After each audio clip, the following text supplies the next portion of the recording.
Khetrigaon ACꯒꯤ MLA Sheikh Nurul Hassanna tha asigi kunmangada Morehgi Muslim Bastida mai chakpagi thodokta yum 13 tumna chakhiba amadi taret amana saruk khara chaktuna awaba nangkhraba imung 19 da Hakthengnana chattuna victimsing unaduna selgi Mateng Pangkhre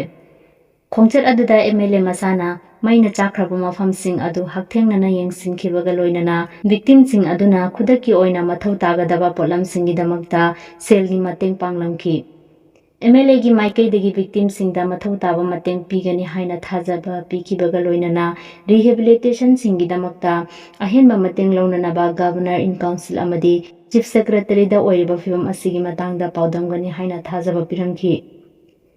khongchat adugi saruk ama oina MLA na donate tawbikiba Morehgi Jama Masjid su mahakna sangaramki masiga loinana Moreh Manipuri Muslim Council ga MLA ga loinana mifam ama famdana ahenba relief ki khongthang sing lokhatnaba amadi mafam adugi chawkhat khongthang gi matangda su khanaki hairi